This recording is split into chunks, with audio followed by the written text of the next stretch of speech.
Good morning, everyone. Kevin here from Skywatcher, and welcome to another episode of the Skywatcher What's Up webcast. We do this every Friday, 10 a.m. Pacific, right here at the Skywatcher USA YouTube channel.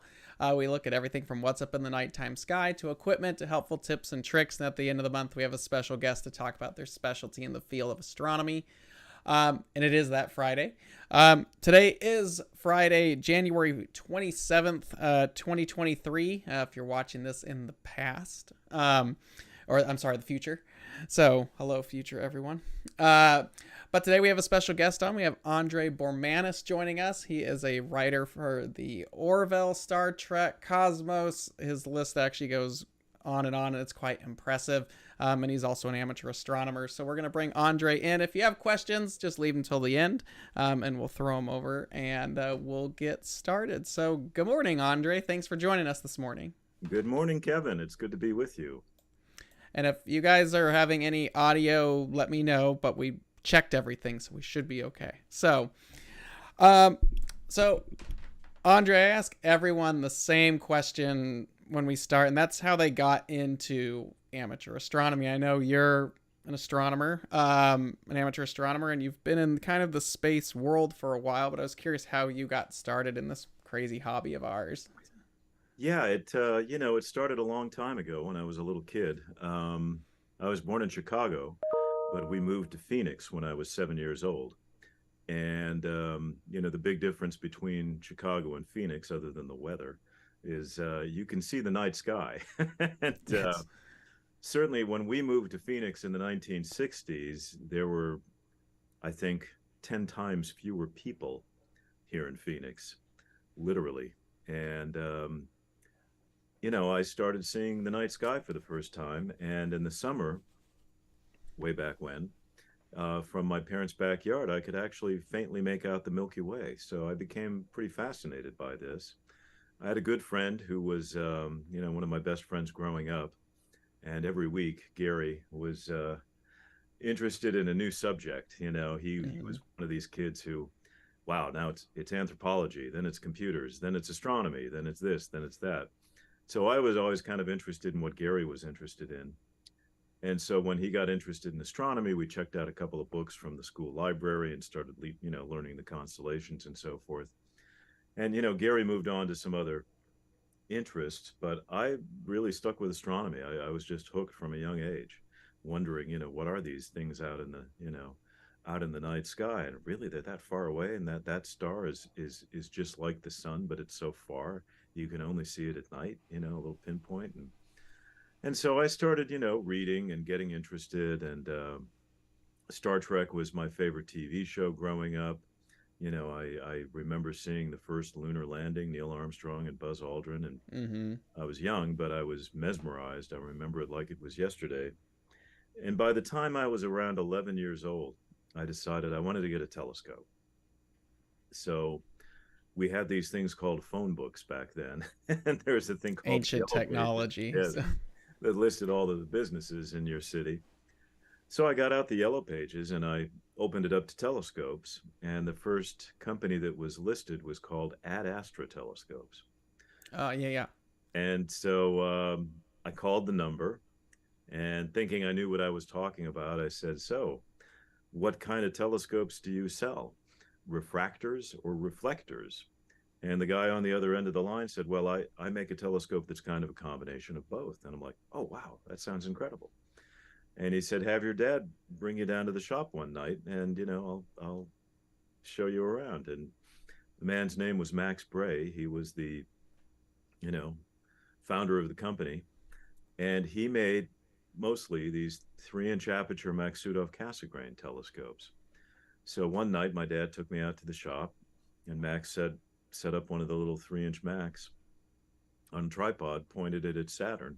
I looked through the eyepiece, and I saw this little white dot with this little white ring around it, and it literally took my breath away. I mean, I gasped, and I remember Max saying, "Something wrong? Are you having trouble seeing?" No, I can't. That's Saturn.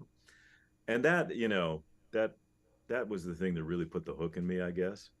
And that year, I think I also went on a Boy Scout camping trip to Oak Creek Canyon, which you Oh know, yeah, Sedona. just north of it by Sedona. So Yeah, and again, 50 years ago or whenever, that place was even darker than it is now. yeah. And me and some of the scouts, that night we, walked 50 or 60 feet away from the campfire and looked up, and man, the Milky Way was a solid white band of light. I'd never seen Hmm. such a thing. And at that point, I mean, I was pretty much determined to be an astronomer, and ended up buying a couple of telescopes. Eventually, got one of Max's telescopes, a 5-inch Maksutov Cassegrain, and studied physics and astronomy in college. Did a year of graduate work in physics, and decided that being a professional was not as much fun as being an amateur. Plus, I had the writing bug and was doing a lot of writing, and one thing led to another, and I got offered the science consultant job on Star Trek in the final season of Star Trek: The Next Generation. I was actually doing a master's degree in science, technology, and public policy at George Washington University when that opportunity came up. And I was studying there under a NASA fellowship, and they needed me to start literally the week that my fellowship ended and I finished my master's degree. Seemed like good timing. I figured, I'll give it a year or two. If I can maybe sell a story or do a script for them, I'll stick with it. If not, I could always go back to Washington. I was doing some interesting policy work for NASA with respect to the planetary science program, unmanned, type stuff. But, I found myself, pretty useful at Star Trek and learned a lot, and, started pitching stories. I think I had to pitch 15 stories before they finally bought one. It was Hmm. like a two-year process.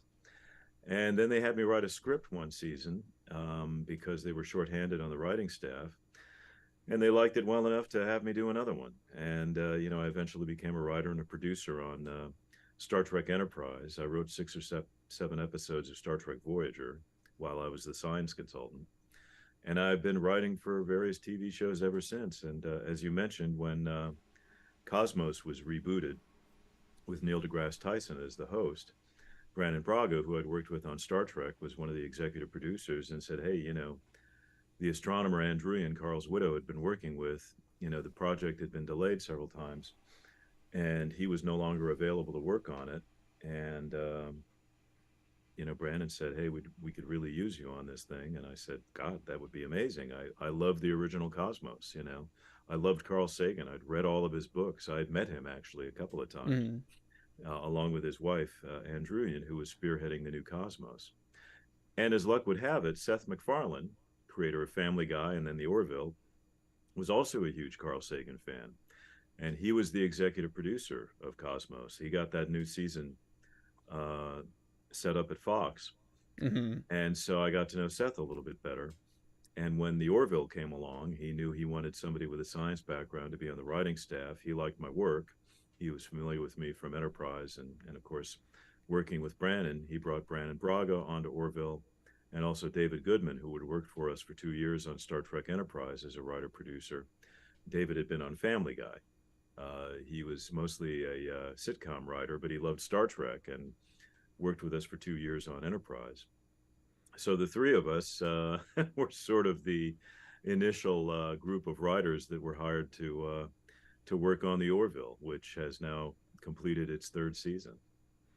It's actually a pretty good show. I know when it first came. I mean, I like a lot of Seth's work, as I think many people in my generation do. Sure. Um, but it's I think at first when it's like, oh, he's gonna do something like this, you kind of go in thinking it's gonna be kind of like a spoof of Yeah. Star Trek, but it Baseball. really isn't. Exactly. No, and It's Fox sort of marketed it a little bit like that because that was Seth's fan base, right? mm-hmm, They highlighted the comedic elements, and Seth had never intended it to be a straight comedy. It was a drama with some comedic elements. We often in the writers' room use the analogy to MASH. MASH was a sitcom, sure, but the stories were very serious in many cases, yeah, and that's what I more was so gonna as the bring show up. went on, right? So, Was you people guys hit forget, some major topics? yeah, So and the original Star Trek had a lot of humor in it.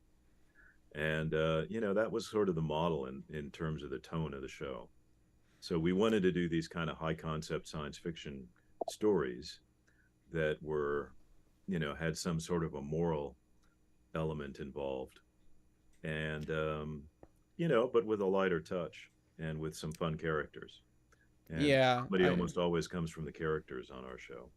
It's not. I know one of the episodes that kind of stuck out, that just stands out real quick, is where they go to the planet where it's basically all based on like likes, Yes.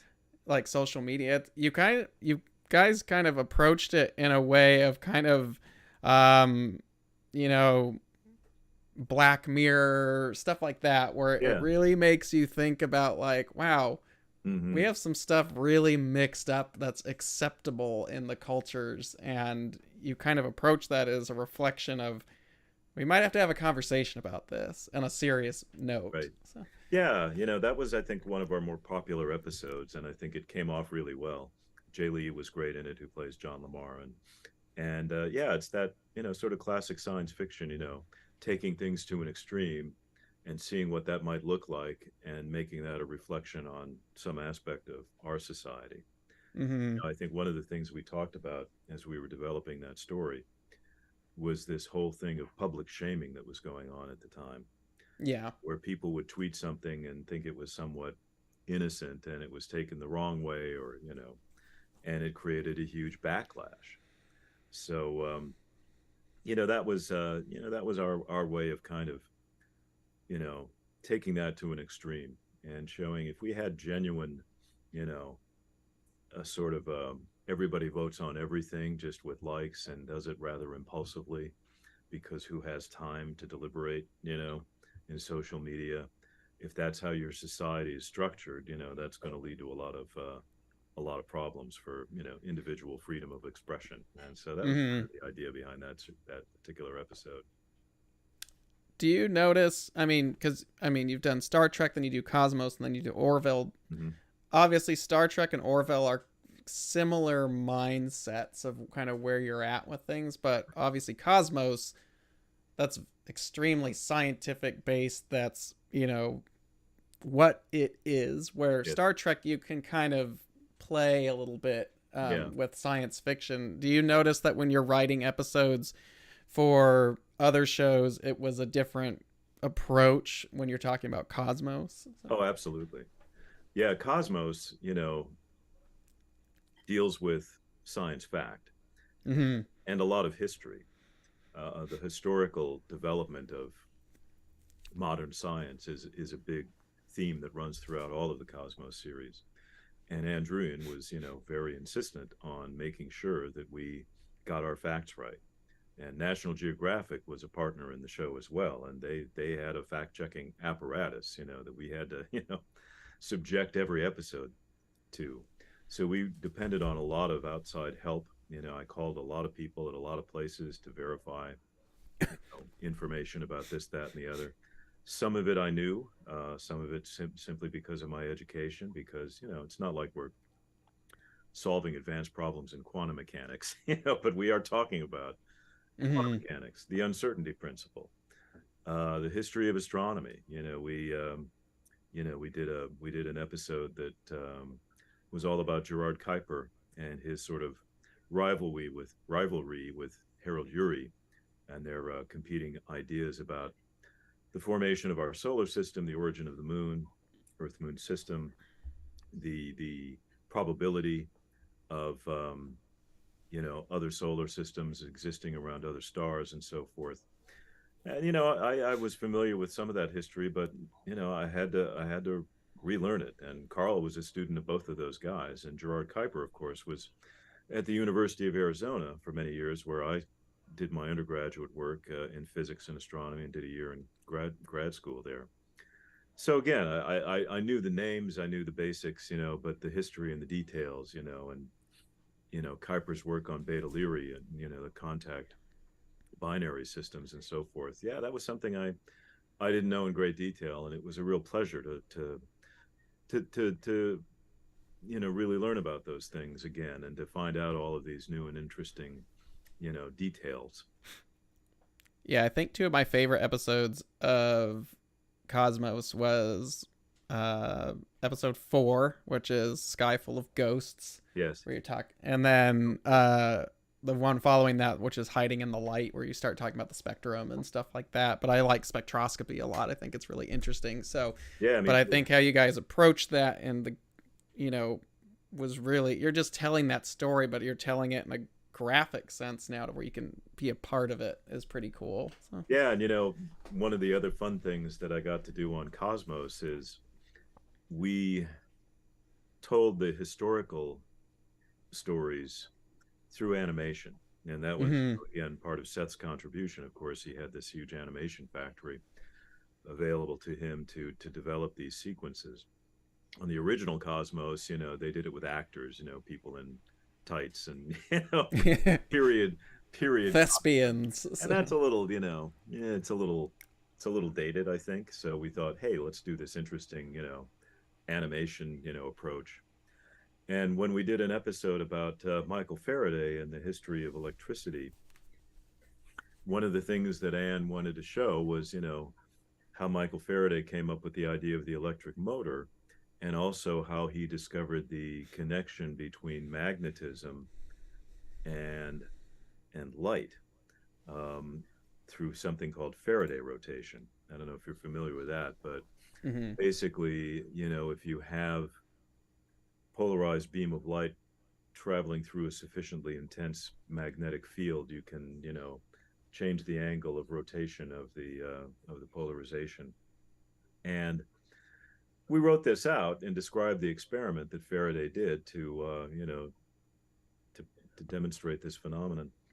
And the animators were like, "What the hell are you talking about? We have what are we supposed to draw here?"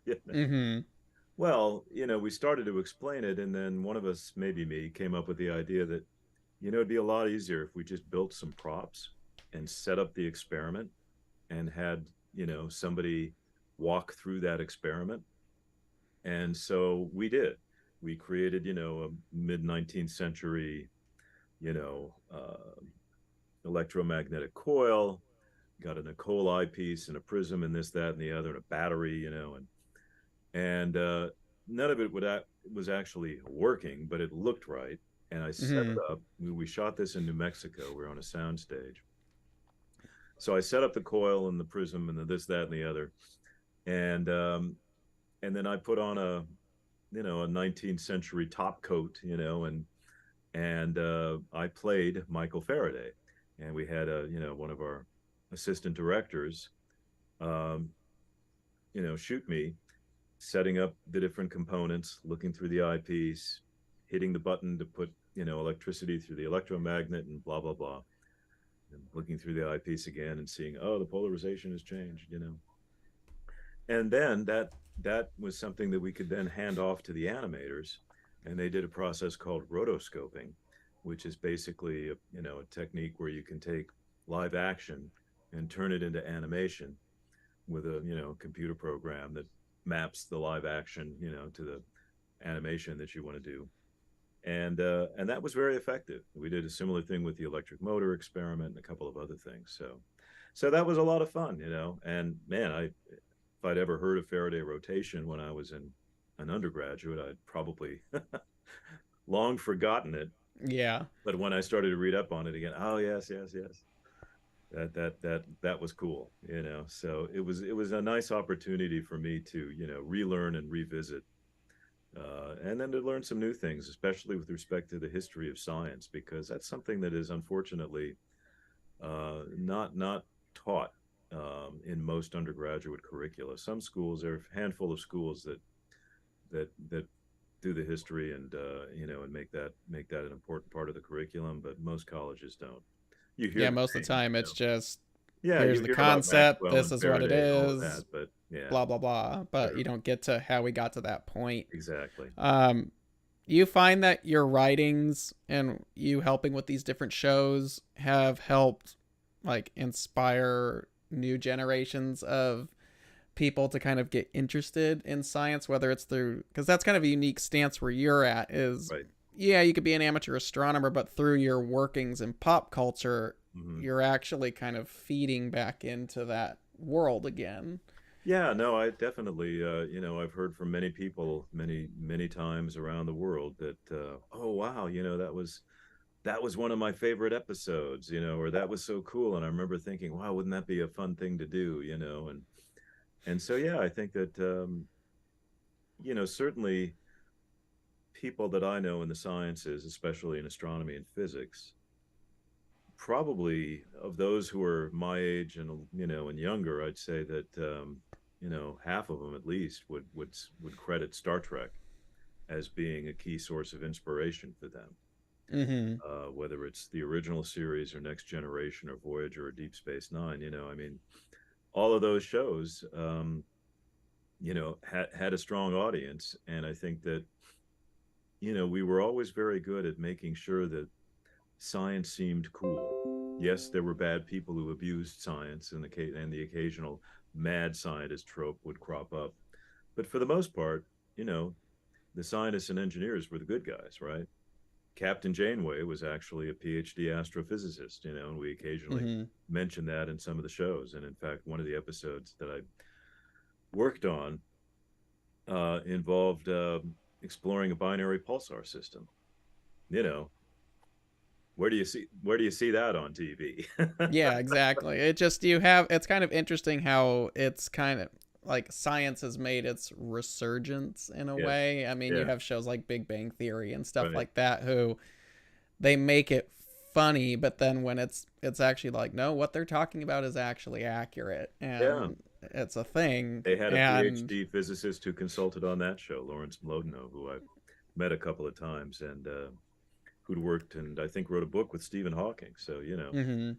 he kept them honest and found interesting ways to inject some real physics into those episodes. I think the show that kind of raised the bar in the modern era for science on television was probably ER, because that show was Ah, created by Michael Crichton, who was a doctor.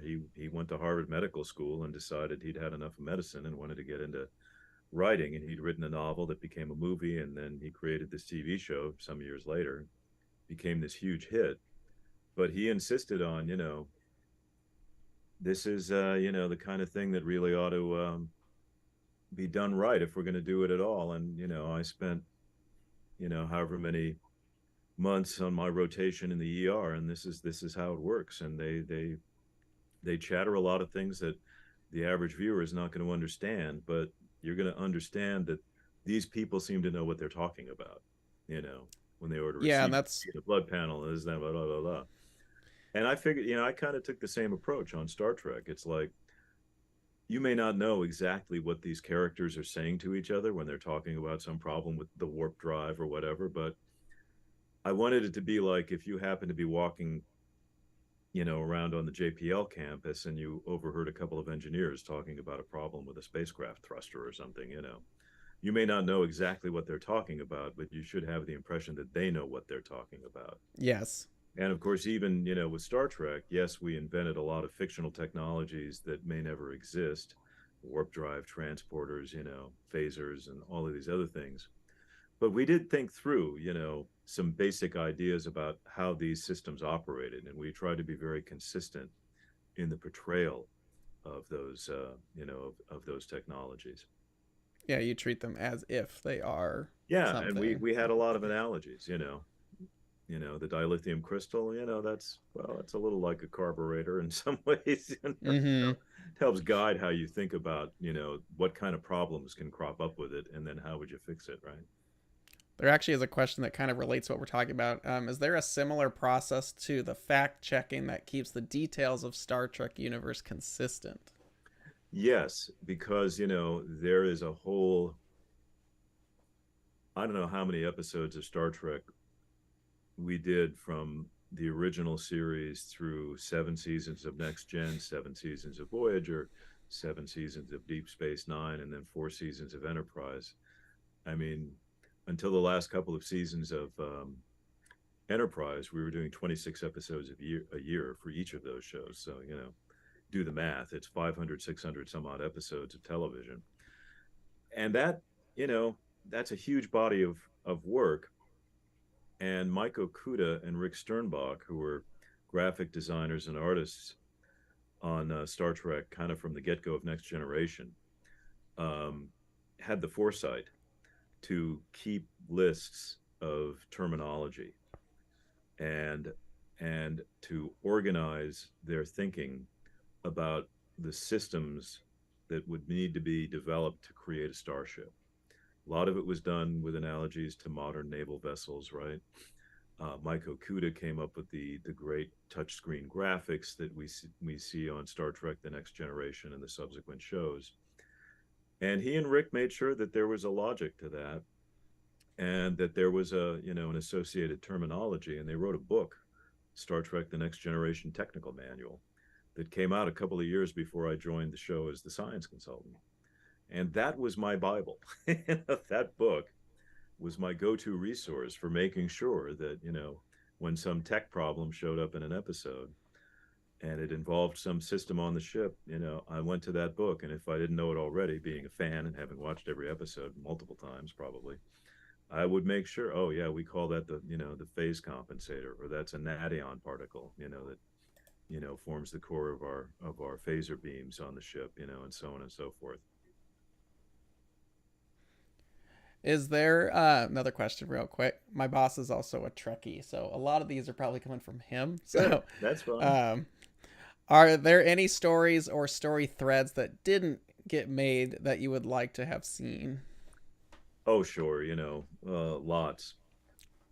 It's been nearly 20 years since I last worked on Star Trek, which is kind of an amazing thing in and of itself.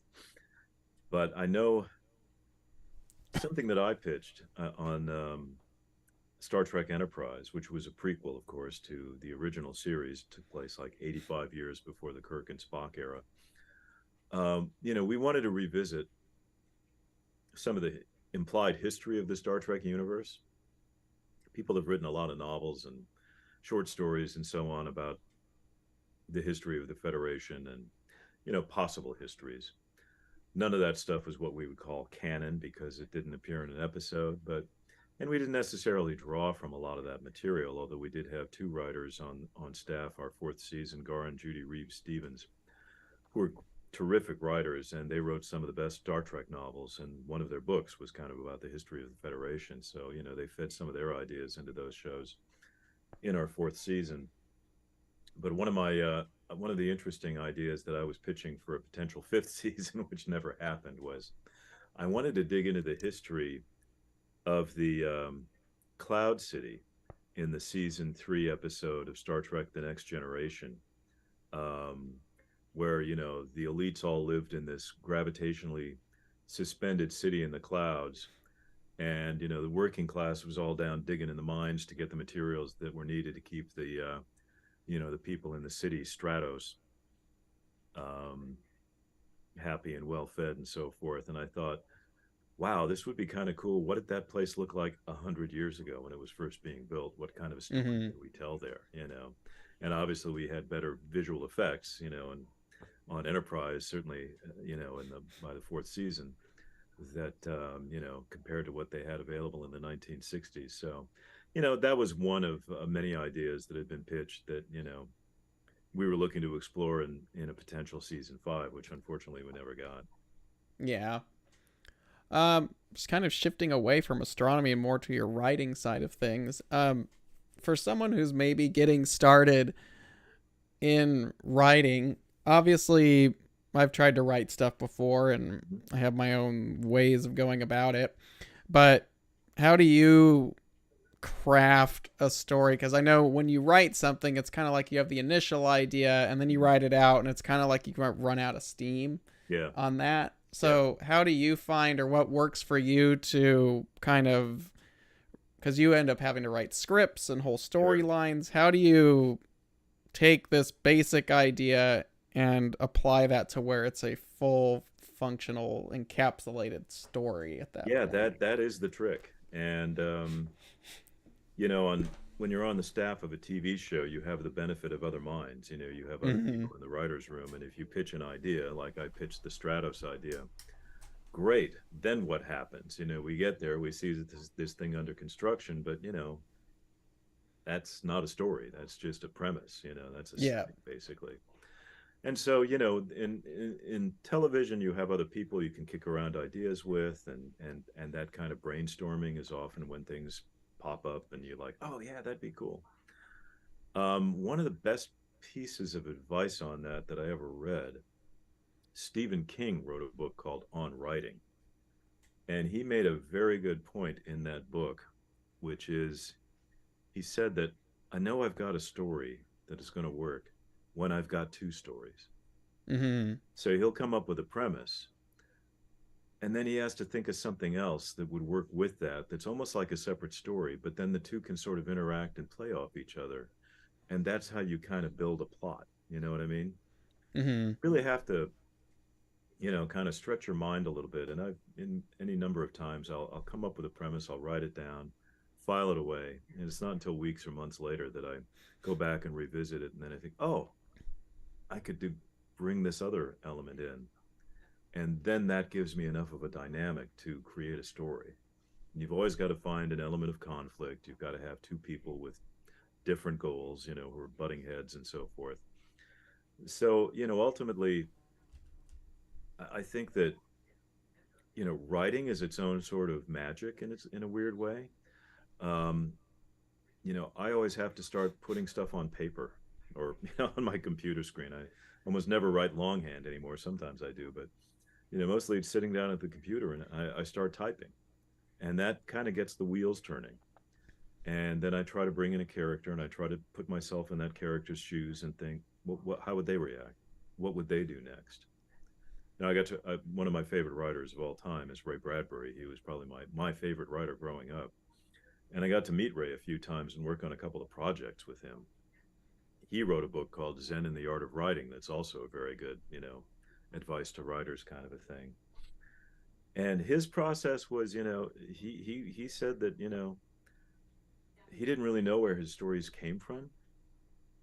He would wake up in the morning, pretty much every morning, and there were these characters talking to each other in his head, and he would just write down what they're saying. Mm-hmm. And he wrote a famous story called The Veld about it was like a holodeck. It was a playroom in the future for kids. And he woke up one morning and he had this idea of a playroom.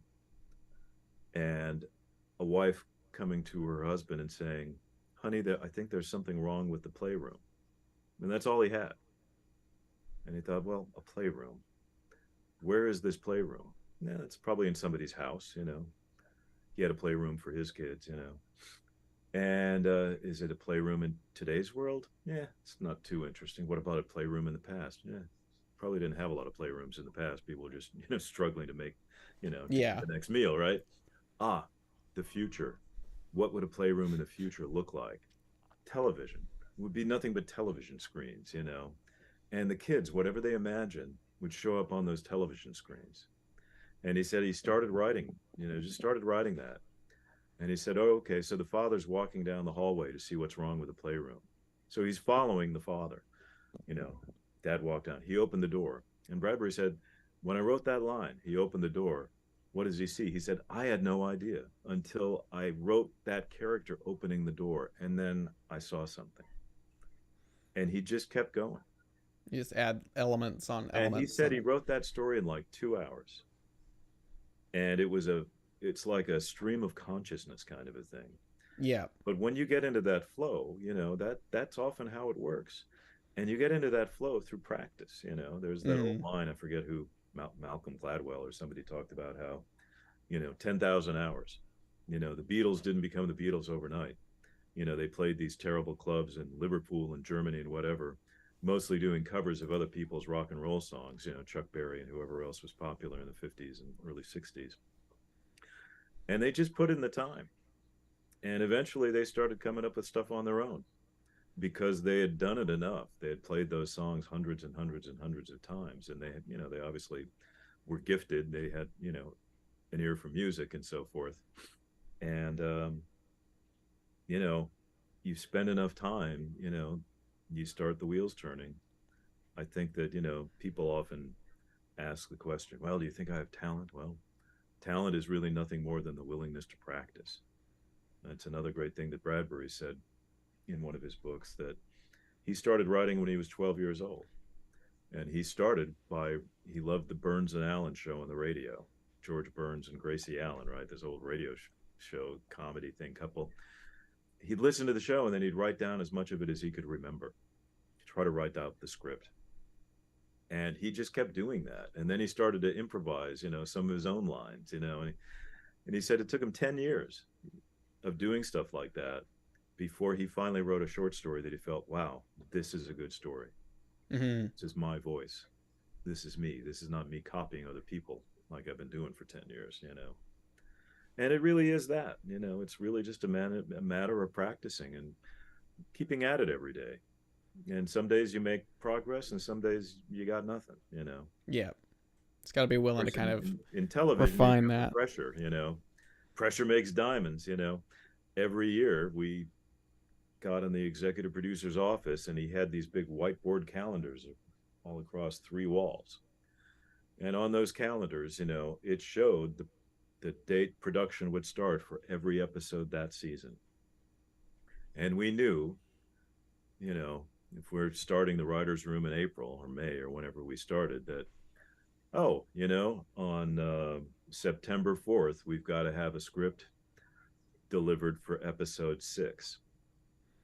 Okay, well, you don't want to get, if you don't have that script ready on that date, you got to shut down production. And that costs $50,000 or $100,000 a day, which is something that the studio is very unhappy about. So yeah, can imagine having the pressure of a deadline I found to be very helpful. Yeah, it was scary.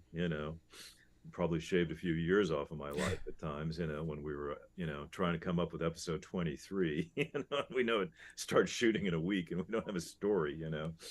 Then you really got to kick it into high gear. But that's part of the process in that world. And my first 2 years on the writing staff of Star Trek Enterprise, I'd say, was my real education in screenwriting. I'd written 6 or 7 scripts for Voyager, and was pretty well versed in the process and stuff. But man, warriors are made on the battlefield, as they say, and that's where I really learned how to write for TV. Trial by fire at that point. Let's see. There's a couple questions floating in here. Let's see. We did that one. Of all the shows you've worked on, which episode are you most proud of and why? Oh, wow.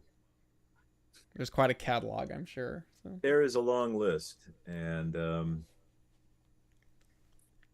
Brannon Braga and I wrote an episode of Star Trek Voyager called Human Error that was about 7 of 9, kind of having...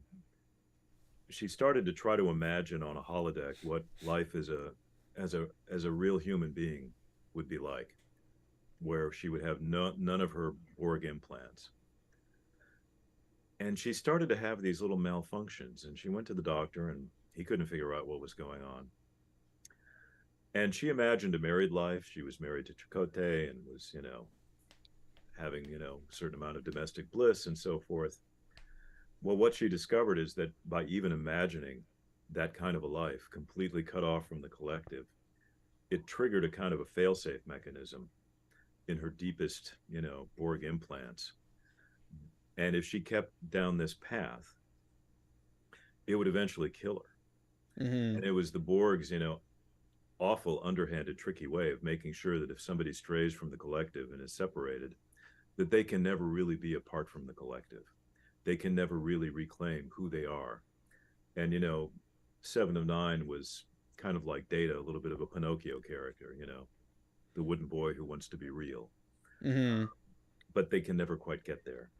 And it was a very poignant, and touching story. And it was, I think, very well received. And Brannon and I were both very proud of that. I wrote an episode of Voyager called Waking Moments that I enjoyed very much, where a race of aliens believes that when they're asleep and dreaming, they're in the real world, and the waking world is just a shadow of that. And they are very suspicious of species that think the waking world is real. And we get entangled with them, and they put us into a collective dream state. But the crew doesn't know that. The only one who knows it is Chakotay, because he's capable of lucid dreaming. That phenomenon where you're having a dream and then suddenly you're aware that you're dreaming and you can take control of the dream. I used to be able to do that when I was in my late teens. I had a few lucid dream experiences, and there's a lot of folklore, and Carlos Castaneda or somebody wrote about this as being like a Native American ritual, learning how to lucid dream in some groups of Native Americans. I thought, oh, well, this could be an interesting Chakotay story. Maybe his tribe, his people have a tradition of this, and so he learned that technique, and probably hadn't used it in many years, but he was the only one who could figure out what was really happening, because he could realize when they were in the dream and when they were in the real world. So that was a very fun episode, and I was happy with that. Brandon and I wrote a couple of episodes of the Orville this year that we really were very proud of.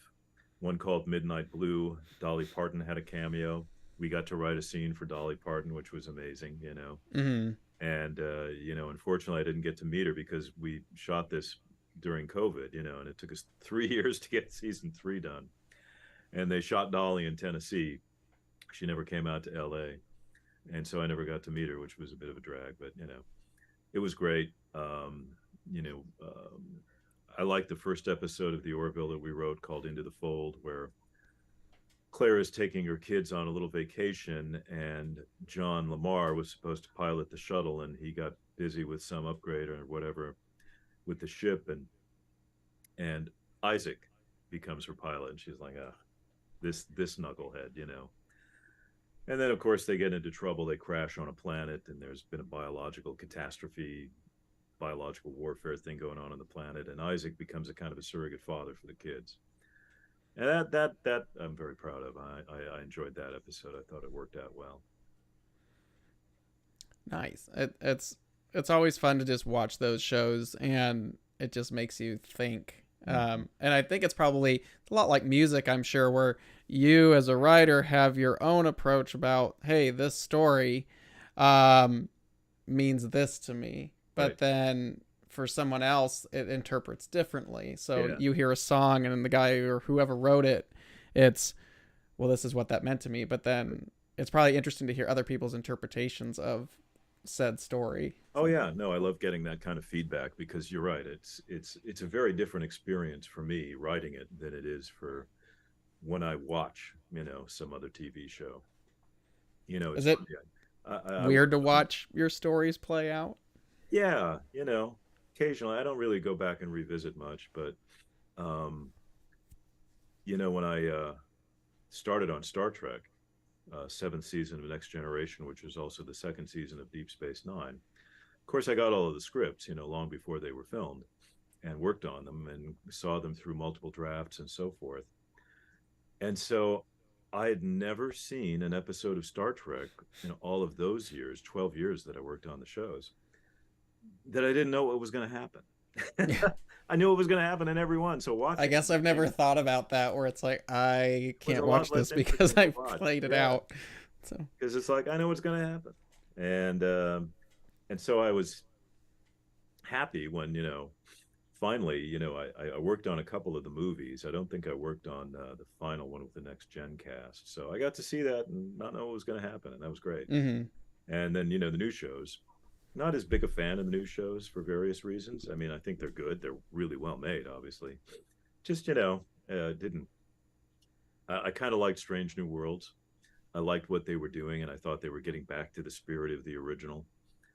But I guess having worked on it for so long and having my own sort of preconceived ideas about what Star Trek, should look like and how it should be and so forth, I hate to nitpick, but, that's kind of where my head goes. It's like, yeah, I would have designed the ship a little bit differently. I would have done this. I would have done that, and that's just, I enjoy Ron Moore's show For All Mankind. I worked with Ron on Deep Space Nine, and great guy, great writer. I loved his Battlestar Galactica, reinvention. Mm-hmm. That was a show I really enjoyed watching. So I still like space and, space drama. Everybody loves The Expanse. I just haven't had time to really catch up with it. The first couple of episodes I saw were very good. And, again, Narain Shankar, who was my predecessor as the science consultant on Star Trek, was the showrunner on that series. Because there was a question here. As a writer, what do you like to watch? Oh, I like, mostly like 1 hour dramas. I loved Better Call Saul. I loved Breaking Bad. There was a miniseries called The Offer about the making of the first Godfather movie. Hmm. Al Ruddy and Francis Ford Coppola and Robert Evans, back in the early 70s, trying to get that book turned into a film, and how, some kind of bad people opposed the idea of, even making such a film. And that was a lot of fun. I love The Dropout, the miniseries about the woman Elizabeth Holmes who started Theranos. And this blood, we can do a full blood panel based on just one drop of blood, and it turned Hmm. out to be like a complete scam. And that was fascinating. So, those are the kinds of things. um I liked Lost when it first came out. I thought it kind of, Yeah, we fell all have apart, opinions on after a how couple of Lost seasons, ended. but it was very engaging initially, great mystery. And so, yeah, lots of stuff. There's way too much TV to keep up with. I watched Yellowstone and now 1923, but I still haven't seen, oh no, 1883, now 1923, right? Yellowstone itself, I've seen a few episodes, but I'm way behind. I Yeah, started watching the prequels thinking, oh, I'll watch 1883, then I'll watch 1923, then I'll start watching Yellowstone. yeah, put them all together. So But, it's, who has time, right? It's there's so much content anymore. It's crazy. yeah. Um, the last non-streaming Star Trek was 20 years ago. Do you have any other science-related projects currently or in the works? Well, I did work on The End Is Nigh with Bill Nye the Science Guy, which Oh, cool. aired Yeah. on Peacock this past summer. And that was a lot of fun. We shot that in Montreal. I lived in Montreal for nearly 4 months. We had a great crew up there, beautiful city, and really enjoyed it. Bill's great. I've known Bill for 20 plus years, mostly through the Planetary Society, which is Mm-hmm. now the executive director of. And so that was another Seth MacFarlane and Brandon, my writing partner and old friend from Star Trek, created that show with Bill. And they came up with a very clever structure, showing, in the first half of the episode, you see some big global disaster unfold and somebody screws up and makes it even worse. And then Bill dies at the end of the first half of each episode in what we call our disaster simulator. So he's not really dead. But then the second Mm-hmm. half of the episode is, what could we have done better? How could we have prevented this, if it's possible to prevent, or how could we have at least minimized the damage? So we did an episode. I wrote an episode about, what if the Yellowstone supervolcano were to erupt catastrophically? What would be the warning signs? Is there anything we do about it? What if we got hit with a coronal mass ejection that knocked out power in the northern hemisphere, for several days? And so all these different interesting little disaster scenarios that we played out. And that was a lot of fun. Again, that was again a real science, so high bar in terms of, we did stretch things a little bit in terms of, worst case scenario. um we had a sort of a Shoemaker Levy 9 comet, that got torn up at Jupiter, but some of the fragments got redirected toward Earth. Mm-hmm. you know Talked about the double asteroid redirect mission, which had not happened by the when the show aired, but it happened shortly, I think, thereafter, and was, of course, very successful. And so we talked about how we could potentially deflect comets or asteroids if we have a sufficient amount of lead time, which would obviously be on the order of years. So yeah, that was my latest science documentary sort of endeavor. And at the moment, we're waiting to hear if there might be a season 4 of the Orville. No word on that yet. And I'm developing some other projects, nothing that's been greenlit yet. So I'm sure as a writer, it's always playing up there. So, exactly. do you find much inspiration from what's coming in, like the James Webb Telescope and what's coming down from all the latest science stuff nowadays? So, Oh, absolutely, absolutely. And and just things that are conceptual ideas. How we might establish a human base on Mars, how we would use the resources available to us, the whole idea of living off the land, and how much we're learning about those things. It's all great fodder for science fiction stories, of course. And yeah, the web images are, I mean, I was I was fully prepared that that thing was just not going to work. Yeah. So far behind schedule and so far over budget. And you know, you know, 15 years ago, I thought NASA should probably just pull the plug and start over. You know, Yeah. do something less ambitious, right? Maybe you know, maybe a 3 meter or a 4 meter mirror or something that doesn't have to be folded up, you know, like origami and whatever. But man, did they pull it off? And I'm so thrilled. And in fact, two astronomers I worked with at the University of Arizona, George and Marsha Ricci, husband and wife, infrared astronomy team, developed, I think, the NIRCam instrument for that Hmm. telescope. And I'm so thrilled for their success because they've been doing astronomy for 50 years. Yeah. What a capstone for their career, right? Exactly. To have something huge Yeah. like that. Oh, yeah. Do you know? Do you notice there's? It's probably something that you don't see too much because you have all these big names floating around. Like obviously you've worked with Seth, and Yeah. he's someone I know we'd love to have on at some Sure. point. Though he's got a million things I'm sure he's doing. But do you find there's a lot of interest when you get up into that level for the science world, or is that something like Seth is kind of more personally interested rather than Mhm. other big names that would be going on? Oh, no, I do find a lot of people who have that interest. Some of them have been exposed to it through their own work. I have a close friend who's good friends with the actress Laura Dern. And, you know, she was in Jurassic Park, and her dad, Bruce Dern, I met at a birthday party for one of Laura's kids. I brought a telescope over to their house because her son, who was 5 or 6 years old at the time, was getting interested in astronomy. So I had a beautiful 8-inch F-15 Mac that I took over to their house and showed him Saturn and the moon and some other stuff. And Courtney Cox looked through my telescope at Saturn.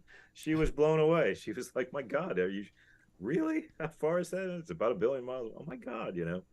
And Bruce Dern had played. He was in a miniseries that I think was based on a. Oh, who's the guy who wrote South Pacific? Michener, James Michener, had written a miniseries about the early days of the Apollo program, and I forget who Bruce played. It was Gene Kranz or somebody, you know, one of those figures. This show came out in the 70s or early 80s or something, and so he was all excited. Oh yeah, you know, man, I can't, you know, I played this character, and you know, he still remembered, you know, a lot of the details of, you know, that role and what was going on, and of course he was, you know, he was alive to see that happen as an adult in real time, and you know, was a huge fan of the space program.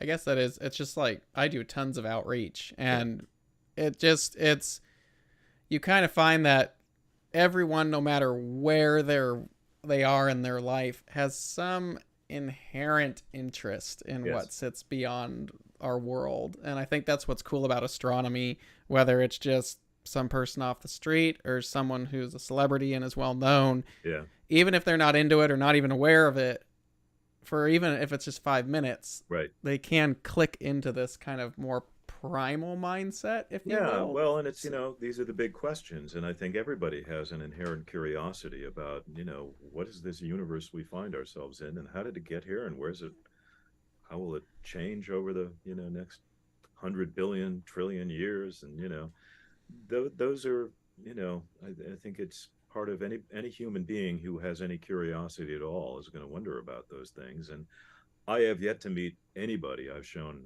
any number of people over the years Saturn through a telescope.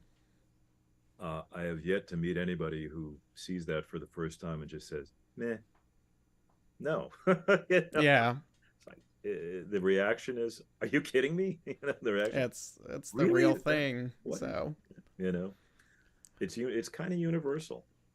yeah, and I think it's just who's willing to take the torch, if you will, or that little spark of inspiration and actually has either the means or the capabilities to then fan that into Yes, Star Trek or the Orville or Cosmos or right. something that would actually, of course, it's there to make money, but it also has this inspired me to Yes, make this, which then that will then inspire someone else to right. do this. I So, hope so. And you know, it's you know, Seth was inspired by Star Trek: The Next Generation, along with the original series. You know, he kind of came of age during the heyday of the Next Generation, and hooked him on space. He loved Cosmos too.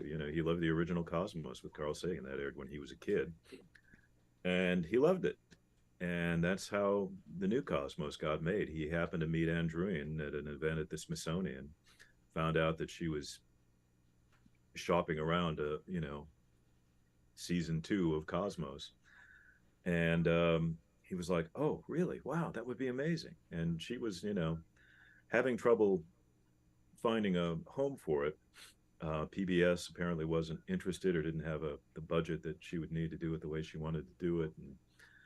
But man, when Seth said he was interested, that he took it to Fox, and Fox was happy to do anything that Seth wanted to do at that Oh, point. I can imagine. So Family Guy was their cash cow, right? And same with the I, Orville. Seth mhm. decided I need to do this kind of show because there's nothing like it on television anymore, and there should be.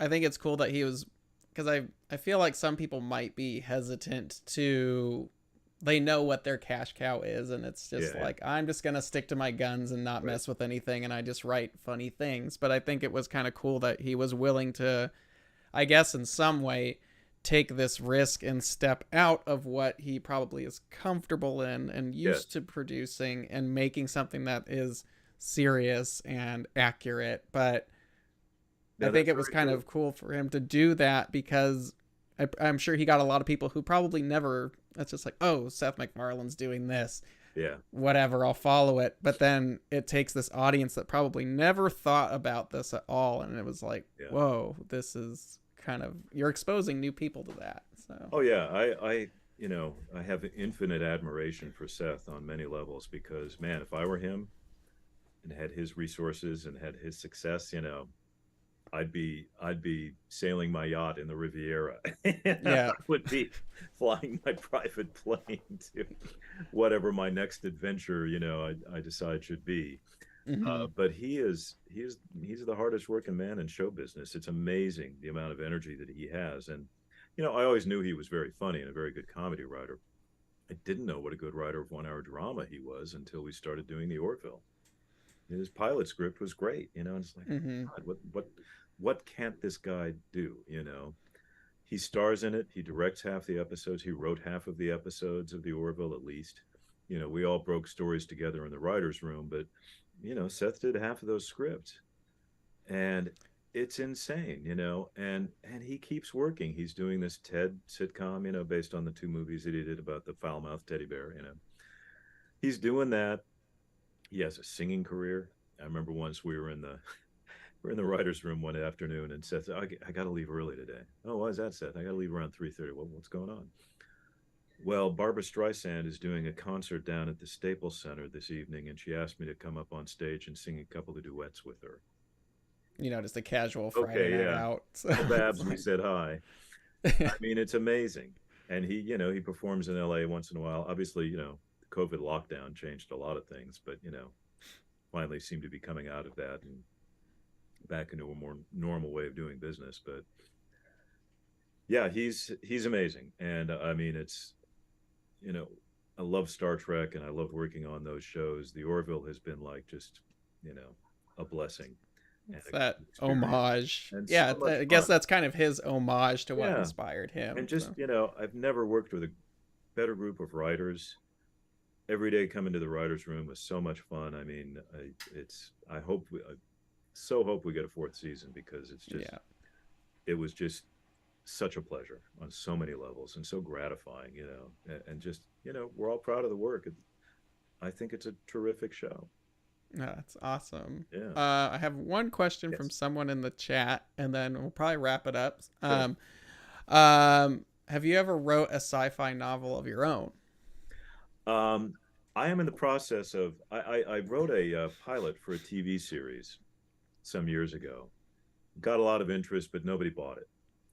And then my manager hooked me up with a company that they mostly had done some, I guess, documentary and reality TV stuff, but they were also publishers. They published some magazines and books, husband and wife couple. And they read a lot of scripts that didn't get made, and they were like, wow, this is such a great script. But takes more than a great script. I mean, there's all sorts of things that have to fall into place for a TV show to get made. It's a very, very, you know, long shot kind of a process. But they thought, hey, we've been in the publishing business. And they asked this one writer who'd written a screenplay that they really liked, would you be interested in trying to turn this into a novel? If you do, we'll publish it. And that guy said, great. And he did it, and they published it, and it was successful. And then they started looking for other similar, unmade pilots or screenplays. And so my manager sent them this pilot that I've been shopping around and not having any success in selling. And they said, oh, if you'd like, turn it into a novel, we'll publish it. So I started working on that, and then I got busy with Cosmos and the Orville and, Bill Nye Show and all that. Life took over. I've been very lucky that I've been busy the last 7 years or so. But I do plan to go back to it. So I'll keep you posted on that if it ever happens. Awesome. Well, thank you very much for taking the time. I know you've got a busy schedule and you got to head out, but really appreciate you being able to hang out with us this morning. Oh, it's been a great pleasure. Thanks so much, Kevin. Really nice to meet you. Absolutely. You as well, and maybe we'll have you on again sometime. We've got some other cool stuff floating around. Awesome. But yeah, I will let you get to your weekend. Thank you, everyone, for watching. We will see you guys next Friday for another What's Up webcast. And clear skies, everyone. Take care. See ya. Bye. Bye.